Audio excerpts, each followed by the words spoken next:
చేతన్ రథం ప్రేక్షకులకు స్వాగతం, నమస్కారం. ఇన్ని కేసులు, ఇన్ని సెక్షన్లు ఉన్న కంత్రి జగన్ రెడ్డి సంగతి ఏంటి? అరెస్ట్ ఎప్పుడు అంటున్నారు ప్రజలు. ఓబులాపురం అక్రమ మైనింగ్ కేసులో సిబిఐ కోర్టు 7 ఏళ్ల కఠిన కారాగార శిక్ష విధించడం జరిగింది. ఏపీ కర్ణాటక సరిహద్దులోని ఓబులాపురం మైనింగ్ కేసులో 4,884 కోట్ల అక్రమాలు జరిగినట్లు సిబిఐ తేల్చిన కేసులో శిక్ష పడింది. తండ్రి అధికారాన్ని అడ్డం పెట్టుకుని పారదర్శకతకు పాతరేసి సొంత ప్రయోజనాలే ధ్యేయంగా వివిధ రూపాల్లో ప్రజాధనం కొల్లగొట్టిన ఉదంతాలు చూసి ప్రపంచమే నివ్వెరపోవాల్సి వచ్చింది. పలు కంపెనీలతో క్విడ్ ప్రోకో ఒప్పందాలను జగన్ రెడ్డి చేసుకుని భూములు, మైనింగ్ లీజులు, అడ్డగోలు అనుమతుల ద్వారా వైఎస్ రాజశేఖర రెడ్డి హయాంలో లబ్ధి పొందిన పలు సంస్థలు ప్రతిఫలంగా జగన్ కంపెనీలలో వేల కోట్ల విలువైన పెట్టుబడులు పెట్టినట్లు సిబిఐ నిగ్గు తేల్చింది. ఈ వ్యవహారంలో జగన్ రెడ్డి పైన సిబిఐ దాఖలు చేసిన 11 ఛార్జ్షీట్లలో 43,000 కోట్ల రూపాయలు అక్రమ లావాదేవీలు జరిగినట్లు ప్రాథమిక నివేదిక ఇచ్చింది ఎప్పుడో.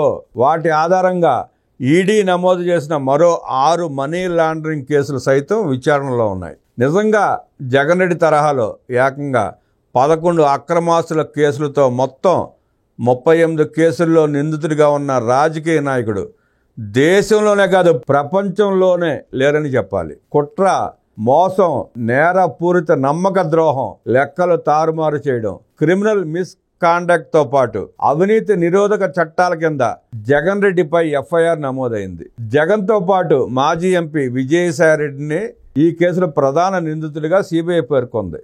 అవినీతి భారతంలో కళ్ళు బైర్లు కమ్మే విస్మయకర అవినీతి గాథ ఆయనది. 16 నెలలు జైలు జీవితం గడపడం, 11 ఏళ్లుగా బెయిల్పై ఉంటూ రాజకార్యాలు చేయడం, 38 నేరాభియోగాల మూటను ఈపును కట్టుకుని 5 ఏళ్లు రాజ్యం వెళ్లడం జగన్ రెడ్డి నేర చరిత్ర కిరీటంలో కలికితురాయి. ఓబులాపురం మైనింగ్ కేసులో 4,884 కోట్ల అక్రమాలు జరిగినట్లు సిబిఐ తేల్చిన కేసులో గాలి జనార్దన్ రెడ్డికి 7 ఏళ్ల కఠిన కారాగార శిక్ష విధించడం జరిగింది కదా. మరి జాతి వనరులను గంపగుత్తగా దిగమింగి వేల కోట్ల సామ్రాజ్యం స్థాపించి ప్రపంచానికి ఆదర్శ పురుషుడిగా, ప్రజాసేవకుడి ముసుగులో జనోద్ధారకుడిగా ప్రచారం చేసుకుంటూ ఇన్ని కేసులు, ఇన్ని సెక్షన్లు ఉన్న జగన్ రెడ్డి కంత్రి సంగతి ఏమిటని ప్రజలు ప్రశ్నిస్తున్నారు. ఇన్ని ఛార్జ్షీట్లు, ఇన్ని సెక్షన్ల కింద కేసులు దేశంలో ఏ రాజకీయ నాయకుడిపై నమోదు కాలేదు కదా. జగన్ కంత్రిపై ఇన్ని కేసులు, ఇన్ని సెక్షన్లు ఉన్నాయి. ఈ కేసులు ఎప్పుడు తేలుస్తారు, దోషులను ఎప్పుడు శిక్షిస్తారని ప్రజలు ప్రశ్నిస్తున్నారు.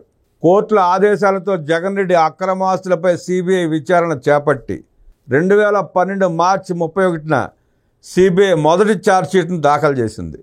ఇందులో 13 మంది నిందితులుగా పేర్కొంది.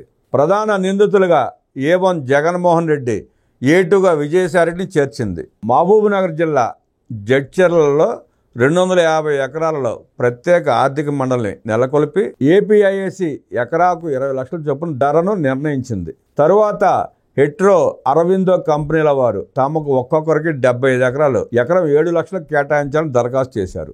2 వ్యవస్థలకు 150 ఎకరాలు కేటాయిస్తూ వైఎస్ రాజశేఖర రెడ్డి ఉత్తర్వులు ఇచ్చాడు. దీని వలన సంస్థలకు 12.26 కోట్ల నష్టం జరిగింది. అరవిందో, హెట్రో సంస్థలు ఈ భూమిలో 25 ఎకరాల వంతున అనుబంధ సంస్థలకు కేటాయించారు. అరవిందో ఫార్మా కంపెనీ ఇండస్ట్రియల్ పార్క్లో 30.33 ఎకరాలు పొంది అక్రమంగా ట్రైడెంట్ లైఫ్ సైన్సెస్ కు సంస్థకు బదిలీ చేసింది. దీని వలన ఏపీఐఐసికి 4,30 లక్షల నష్టం వచ్చింది. దీనికి ప్రతిఫలంగా అరబిందో సంస్థ 3 కోట్లు ట్రైడెంట్స్ వారు, 7 కోట్లు మొత్తం 10 కోట్లు జగన్ రెడ్డికి చెందిన సాక్షిలో పెట్టుబడిగా పెట్టారు. హెట్రో కంపెనీ 19,50 లక్షల సాక్షిలో పెట్టుబడులు పెట్టింది. పలు సెక్షన్ల కింద సిబిఐ 120, 420, 409, 477A అవినీతి నిరోధక చట్టంలోని సెక్షన్స్ 11, 13/2, 13/1 CD అభియోగాలు నమోదు చేసింది. యాక్ట్ 1980 కింద. ఇక ఏప్రిల్ 2012 23వ తేదీన 2వ ఛార్జ్షీట్ని సిబిఐ దాఖలు చేసింది. ఇందులో 3 నిందితులు కాగా A1గా జగన్ రెడ్డి, A2గా విజయసాయి రెడ్డి షరామామూలే. జగతి విలువ పెంచి చూపించి డెలాయిడ్ సంస్థ ఇచ్చిన నివేదికతో పెద్ద ఎత్తున పెట్టుబడులు ఆకర్షించారు. రాష్ట్రంలో పరిశ్రమల ఏర్పాటుకు ముందుకు వచ్చిన వారిని బెదిరించారు. పెట్టుబడులు తిరిగి ఇవ్వడానికి అంగీకరించలేదు. 34,65,00,000 టిఆర్ కన్నన్ 5 కోట్లు, మాధవ రామచంద్ర 19,65,00,000, ఏకే దండముడి 10 కోట్లు జగతిలో పెట్టుబడులు పెట్టారు. దీనిపైన అభియోగాలు 120, 420, 468, 471 ఐపీసీ యాక్ట్ 9 1988 2012 మే 7న 3వ ఛార్జ్షీట్ దాఖలు చేసింది సిబిఐ. ఇందులో 6 నిందితులుగా చేర్చగా A1గా జగన్ రెడ్డి, A2గా విజయసాయిరెడ్డి. రాంకీకి గ్రీన్ బెల్ట్ ఏరియాను 250 మీటర్ల నుంచి 50 మీటర్లు తగ్గించడంతో ఆ సంస్థకు 58.95 ఎకరాల ప్రయోజనం చేకూరింది.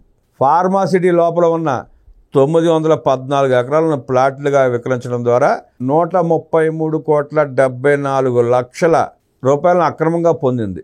జగతి పబ్లికేషన్లో 10 విలువైన ఒక్కొక్క షేర్ను రాంకీకి చెందిన ERES TW సంస్థలు కొనుగోలు చేయడం ద్వారా 10 కోట్లు పెట్టుబడులు పెట్టారు. 4వ ఛార్జ్షీట్ 2012 ఆగస్టు 12న సిబిఐ దాఖలు చేసింది.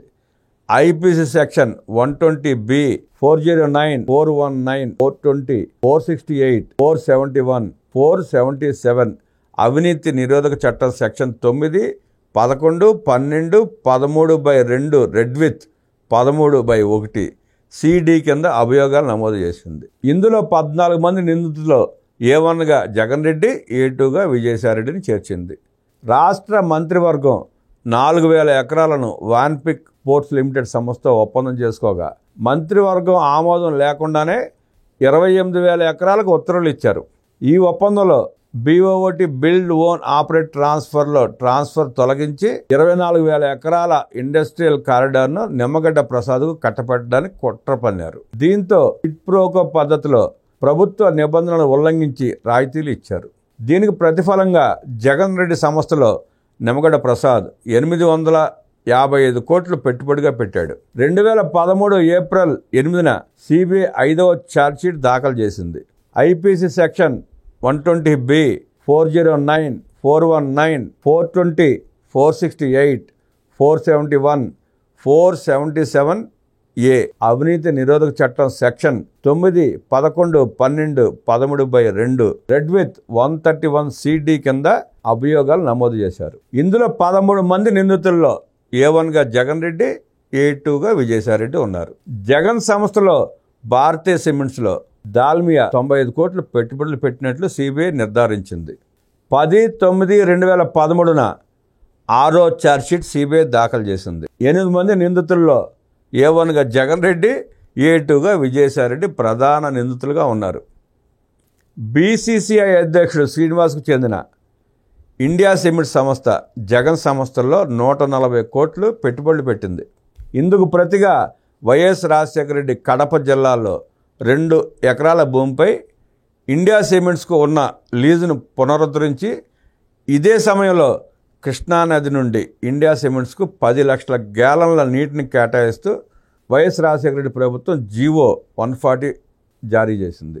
దీనిపై అభియోగాల సెక్షన్స్ 120B రెడ్ విత్ 420, 420 అవినీతి నిరోధక చట్టం 9, 12, 13/2, 13/1B నమోదైనాయి. 10/9/2013న 7వ ఛార్జ్షీట్ దాఖలు చేశారు. ఇందులో 8 మంది నిందితుల్లో A1 జగన్ రెడ్డి, A2 విజయసాయిరెడ్డి ఉన్నారు. ఇందులో అభియోగాలు సెక్షన్స్ 120B, 420 అవినీతి నిరోధక చట్టం 13/2 రెడ్ విత్ 13D రఘురామ సిమెంట్స్ను 2005లో జగన్ చేజిక్కించుకున్నాడు.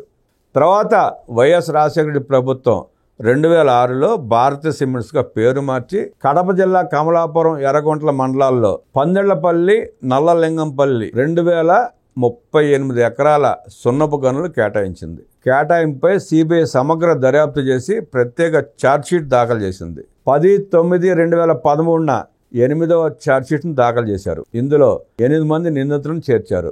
ఇక్కడ కూడా A1 జగన్ రెడ్డి, A2 విజయసాయిరెడ్డి ప్రధాన నిందితులుగా ఉన్నారు. అభియోగాలు 120B రెడ్ విత్ 420 అవినీతి నిరోధక చట్టం 9, 13/2 రెడ్ విత్ 13/1D కేసులు నమోదయ్యాయి. పెన్నా ప్రతాప్కు చెందిన PR ఎనర్జీ పైనీర్ హోల్డింగ్స్ లిమిటెడ్లు జగన్ కంపెనీలో 68 కోట్ల పెట్టుబడులు పెట్టారు. అందుకు ప్రతిఫలంగా అనంతపురం జిల్లా తాడిపత్రి, యాడికి మండలాల్లో 230 ఎకరాలు ప్రాస్పెక్టింగ్ లైసెన్స్ మంజూరు రంగారెడ్డి జిల్లాలో 820 ఎకరాల సున్నప్రాయ గనుల లీజు పునరుద్ధరణ, బంజారాహిల్స్లో పైనీర్ హోటల్ నిర్మాణానికి నిబంధనలు సడలించి వైఎస్ ప్రభుత్వం ఉత్తర్వులు ఇచ్చింది. 17/9/2013న సిబిఐ 9వ ఛార్జ్షీట్ దాఖలు చేసింది. ఇందులో 14 మంది నిందితులుగా చేర్చగా షరామామూల్ A1 జగన్ రెడ్డి, A2గా విజయసాయిరెడ్డి. 2008 మార్చిన 26న హడావుడిగా లేపాక్షి నాలెడ్జ్ హబ్ను తెరపైకి తెచ్చారు. 9 నెలల్లోనే 8,444 ఎకరాల భూమిని లేపాక్షి నాలెడ్జ్ హబ్కు కట్టబెడుతూ 2008 డిసెంబర్ 22న APIIC ఒప్పందం కుదుర్చుకుంది. లేపాక్షి నాలెడ్జ్ హబ్ను 10,000 కోట్ల పెట్టుబడితో ఏర్పాటు చేస్తామన్న సంస్థ ప్రభుత్వం కేటాయించిన 4,397 ఎకరాలను తాకట్టు పెట్టి Punjab national bank, SBI, IDBI, Canara bank, central bank of India తదితర బ్యాంకు నుంచి 790 కోట్ల రుణం పొందారు. అభియోగాలు IPC 120B, red with 409, 420, 468, 477A, 11, 12, 13/2, read with 13/1C, D కింద నమోదు చేశారు. లేపాక్షి నాలెడ్జ్ హబ్ పేరుతో వేల ఎకరాలు దోచిపెట్టడానికి వైఎస్ రాజశేఖర ప్రభుత్వం పెద్ద మంత్రాంగమే నేర్పిందని సిబిఐ తేల్చింది. 17/9/2013న సిబిఐ 10వ ఛార్జ్షీట్ వేసింది. హిందూ ప్రాజెక్టుకి చెందిన హిందూ టెక్ శంషాబాద్ ప్రాంతంలో ఎకరం 70 లక్షల పలికే భూమిని ఎకరం 20 లక్షలకే 250 ఎకరాలు కేటాయించింది. ఈ భూమిని IT సెజ్ కోసం కేటాయిస్తూ APIIC ఒప్పందం కుదుర్చుకుంది. సెజ్ నిబంధనల ఒప్పందం పత్రాన్ని నెల రోజుల్లోనే మార్చి సెజ్ను 150 ఎకరాలను పరిమితం చేసి మిగతా 100 ఎకరాలను స్థిరాస్తి నిర్మాణాలు చేసుకుని అమ్ముకోవచ్చని వైఎస్ ప్రభుత్వం అనుమతి మంజూరు చేసింది. ఇందులో 10 మంది నిందితులుగా చేర్చింది. A1గా జగన్మోహన్ రెడ్డి, A2గా విజయసాయిరెడ్డి ఉన్నారు. అభియోగాలు IPC 120B, red with 409, 420, 468, 470, 477A, అవినీతి నిరోధక చట్టం section 9, 11, 12, 13/2, read with 13/1CD case నమోదు అయ్యాయి. ఈ విధంగా ప్రపంచ చరిత్రలో ఏ రాజకీయ నాయకుడిపై ఇన్ని ఛార్జ్షీట్లు, ఇన్ని అవినీతి ఆరోపణలు వచ్చిన దాఖలాలు లేవు. ప్రతి ఛార్జ్షీట్లోనూ 420 అంటే మోసం చేశాడనే కేసు నమోదైంది, దుర్మార్గుడనే కేసు నమోదైంది.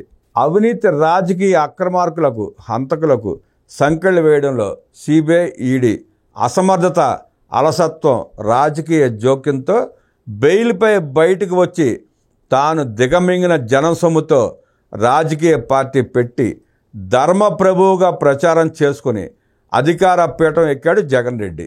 ఎల్లవేళలా కంటికి రెప్పలా రాష్ట్ర ప్రయోజనాలు కాపాడాల్సిన ముఖ్యమంత్రి ఎల్లలెరగని కుంభకోణాలతో జన ఖజానాకు చెందాల్సిన సమస్తాన్ని వైఎస్ రాజశేఖర రెడ్డి తనయుడికి దోచిపెట్టిన తీరు భూతో నా భవిష్యత్ అన్న చందంగా సాగింది. కొడుకులు ముడుపుల తతంగాన్ని కళ్లకు కట్టే చిత్ర విచిత్రమైన అంశాలను ఎన్నింటినో వెలికితీసి 11 ఛార్జ్షీట్లు వేసింది సిబిఐ.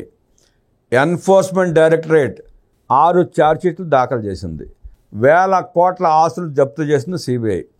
మొదట్లో జగన్ రెడ్డి వంటి ఆర్థిక నేరగాళ్లకు బెయిల్ ఇస్తే దోపిడీకి లైసెన్స్ ఇచ్చినట్లేనని సర్వోన్నత న్యాయస్థానానికి చెప్పింది సిబిఐ. నీతి మాలిన మనుషులు కొందరు కుట్ర పన్ని పచ్చి స్వార్థంతో పనికట్టుకుని అవినీతికి పాల్పడి ఖజానాకు విపరీత నష్టం కలిగించే ఇలాంటి ఆర్థిక నేరాలను ఉపేక్షించరాదని, దేశార్థిక ఆరోగ్యానికి అత్యంత ప్రమాదకరమైనవిగా వాటిని గుర్తించాలని జగన్మోహన్ రెడ్డి కేసులో సిబిఐకి సుప్రీంకోర్టు స్పష్టం చేసింది. నేరగాళ్లను శిక్షించకపోతే మొత్తం సమాజమే అన్యాయమైపోతుందని మరో కేసులో సుప్రీం హెచ్చరించింది. ఇన్ని కోణాలున్న ఇలాంటి కేసును నేను చూడటం నా సర్వీస్లో మొదటిసారని మాజీ సిబిఐ డైరెక్టర్ AP సింగ్ వ్యాఖ్యానించారు. ఇంత తక్కువ సమయంలో ఇన్ని వేల కోట్లు ఎలా సంపాదించారని సుప్రీంకోర్టు న్యాయమూర్తులు ప్రశ్నించారు. జనాన్ని కొట్టి జగన్కి దోచిపెట్టడమే లక్ష్యంగా సాగిన వైఎస్ రాజశేఖర రెడ్డి పరిపాలన నిలువెల్లా అవినీతిమయం అని కాగ్ నివేదికలు అద్దం పట్టాయి.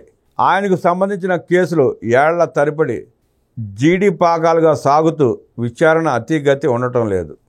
ఆ మధ్య ఎంపీగా ఉన్నప్పుడు రఘురామకృష్ణరాజు దానిపై సుప్రీంకోర్టుకు వెళ్ళగా జగన్పై సిబిఐ నమోదు చేసిన కేసులు అప్పటి వరకు 3041 సార్లు వాయిదా పడినట్లు న్యాయస్థానం దృష్టికి తీసుకెళ్లారు. ఏది ఏమైనా నేరారోపణలు రుజువైతే జగన్కి 7 ఏళ్ల నుంచి యావజ్జీవ జైలు శిక్ష పడే అవకాశం ఉంది. అంతటి ఘనాపాటి ఘన నిందితుడు నేడు అందరినీ అవినీతి పరులుగా చిత్రించేందుకు నిత్యం ఆరోపణలు చేయిస్తూ సొంత మీడియాలో అవినీతి అంటూ కూటమి ప్రభుత్వమే కథనాలు రాయిస్తున్నారు. ఈ జగన్ రెడ్డి నాకు బ్లాక్ కమాండోస్ రక్షణ కావాలంటూ కోర్టుకు వెళ్ళడం చిత్ర విచిత్రంగా ఉంది. జగన్మోహన్ రెడ్డి వల్ల దేశానికి ప్రపంచానికి ప్రమాదం తప్ప జగన్మోహన్ రెడ్డి నీడను చూసే మనిషి కూడా ఈ ప్రపంచంలో ఎవడో లేడు. అంతటి ఘన చరిత్ర కలిగిన జగన్మోహన్ రెడ్డి నాకు రక్షణ కావాలని చెప్పి కోర్టుకు వెళ్ళటం లేదా కేంద్రాన్ని కోరటం ప్రజల్ని విస్మయానికి గురి చేస్తారు. ఎందుకు జగన్ రెడ్డి గారు మీకు రక్షణ? మీ నుండి ప్రజలకి, రాష్ట్రానికి, దేశానికి రక్షణ కావాలి, కానీ మీకు రక్షణ ఏంటి? అడగడానికి హాస్యాస్పదంగా లేదా? మీకు అడగడానికి సిగ్గు లేకపోయినా వినేవాళ్ళకి చాలా హాస్యంగా ఉంది, నవ్వు తెప్పిస్తూ ఉంది. నమస్కారం.